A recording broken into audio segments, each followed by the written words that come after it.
Ever pondered if your eating pattern could alter your heart health? Yes, we're diving into that today. Welcome to a whirlwind exploration of intermittent fasting, or as the cool kids call it, IF. It's not just a passing fad, folks. In fact, it's turning heads and waistlines in the health world, promising potential benefits far beyond the scales. But here's where we crank up the intrigue. Could this trendy eating pattern also hold the key to your heart? Well, not in a romantic sense, but in terms of heart health. We're talking ticker, not Tinder after all. We're going to delve into the scientific trenches, sifting through the latest research that explores the curious relationship between intermittent fasting and heart disease. It's a tale of potential benefits, possible risks, and a whole lot of let's find out more. So, ready to join us on this heart-thumping journey? Stay tuned. What exactly is this intermittent fasting everyone's raving about, you might ask? Well, it's a type of eating pattern that alternates between periods of eating and fasting. There are various methods of intermittent fasting, such as the 16-8 method, where you eat during an 8-hour window and fast for the remaining 16.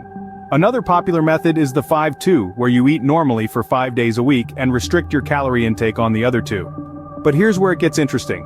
When you fast, your body experiences something called metabolic switching. This is where your body, having used up its sugar stores, starts to burn fat for energy. It's like switching from petrol to diesel in a car, a different kind of fuel, but the journey continues. And the benefits of intermittent fasting extend beyond just weight loss. Studies suggest that it could lead to improved blood sugar control, a big plus if you're trying to keep diabetes at bay. It's also been linked to a reduction in inflammation, which is great news for your overall. But the fascinating part is what happens when you're fasting. Your body isn't just sitting idle. It's busy repairing cells, getting rid of waste materials, and even boosting brain function. So it's not just about when you eat, but also what happens to your body during the fasting window. Interesting, isn't it? If you're finding this video helpful, don't forget to give it a thumbs up and subscribe to our channel for more health insights. But here's the million-dollar question. Is intermittent fasting a friend or foe to your heart? Now don't get me wrong, I'm not trying to scare you off your fasting regime, but it's important to look at all sides of the coin, isn't it? So, let's dive right into the heart of the debate. Recent studies have suggested a potential link between certain intermittent fasting protocols and an increased risk of cardiovascular death. Yes, you heard that right. It's like being told that your favorite superhero might have a dark side. But before we jump to conclusions, let's remember that these studies are largely observational. Observational studies are like the nosy neighbors of the research world. They watch what's happening, jot down some notes, but they can't really explain why something is happening. They can suggest a correlation, but they can't prove causation. So while they've seen some people following IF protocols and experiencing heart problems, they can't definitively say that one caused the other. Now, if you're thinking, why on earth would fasting impact my heart health? You're not alone. Some potential mechanisms have been suggested, like increased blood pressure or changes in cholesterol levels, but the evidence is as conclusive as a cliffhanger season finale. We need more episodes, or in this case, more research, to understand what's really going on. You see, the human body is like a complicated piece of machinery, and the heart is its engine. Everything we do, from the food we eat to the amount of sleep we get, can affect this engine in some way. Intermittent fasting, with its periods of fuel deprivation, might be causing some unseen effects on this engine. But until we have more concrete evidence, it's all just educated guesses and hypotheses. That's not to say that IF is all doom and gloom for your heart. On the contrary, some studies have shown potential benefits, like improved blood sugar control, which is a big thumbs up for heart health. But again, it's a mixed bag of results, and we need more robust, controlled studies to sift through the noise. So should I ditch my fasting schedule, you might ask? Well, not necessarily.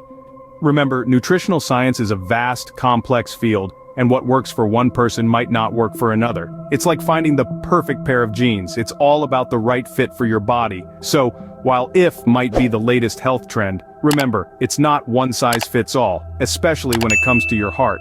So, before you decide to fast or feast, it's worth having a heart-to-heart with your doctor.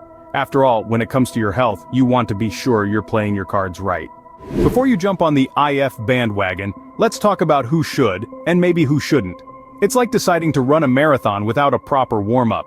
Sure, you might make it to the finish line, but the risk of pulling a muscle or worse is considerably high. Now replace the marathon with intermittent fasting and the pulled muscle with a potential heart hiccup. You see where we're going, right? Intermittent fasting is not a one-size-fits-all approach.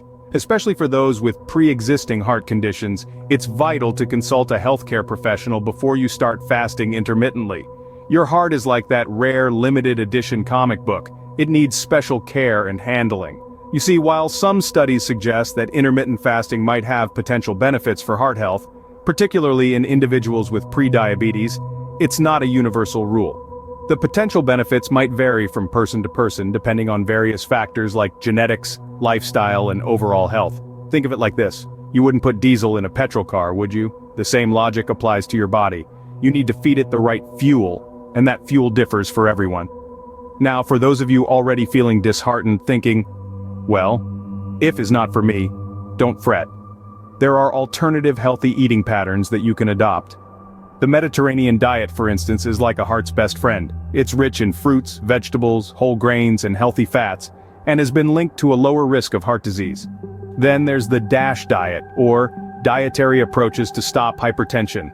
It's a dynamic eating plan designed to lower high blood pressure, a significant risk factor for heart disease. Remember, your heart is unique, so your diet should be too. Always consult your doctor first. It's like getting a tailor-made suit. You wouldn't want to wear someone else's, would you? Your body deserves the same level of customization. So, before you decide to fast, make sure you give your heart a proper check. It's only fair to your most loyal muscle after all. So, what's the verdict on IF and heart health? Let's recap. Intermittent fasting, or IF, has taken the world by storm, promising weight loss, improved blood sugar control, and even reduced inflammation. And while we all love the idea of burning fat while we sleep, the connection between IF and our heart health is still a hot topic of debate. On one side of the ring, we have studies suggesting potential benefits of IF for heart health. Some evidence shows that IF can help to improve blood sugar control, which is especially beneficial for pre-diabetics. Remember, our heart and blood sugar are like that old couple next door. When one is happy, so is the other. On the other side, we have research hinting at increased risks. Certain IF protocols have been linked to an increased risk of cardiovascular death. Yikes. But before you toss your IF schedule out the window, remember that these studies are observational. It's like watching a neighbor's house from across the street. You can see some things, but you can't see everything. The potential mechanisms behind these risks could be increased blood pressure or changes in cholesterol levels. But again, the evidence is inconclusive. So it's like trying to bake a cake without a recipe. You might end up with a masterpiece or a disaster. But before you jump on the IF train or run for the hills, remember the golden rule. Always consult with a healthcare professional. IF might be your ticket to heart healthy town, or it might be a detour. Your doctor is your best GPS for this journey. And let's not forget, IF is not the only ticket. There are other healthy eating patterns that are like first-class seats to a healthy heart. The Mediterranean diet, the DASH diet, to name a few. They might not sound as cool as IF, but hey, they've got their own fan clubs too. So, to wrap up our heart-to-heart on IF and heart health, IF has potential benefits and drawbacks. More research is needed, and your doctor's consultation is crucial. It's like a game of tug-of-war.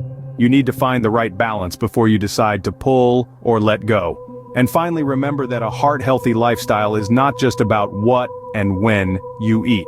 Exercise, stress management, and a good night's sleep are all part of the package. It's like a boy band. You might have a favorite, but they're better together.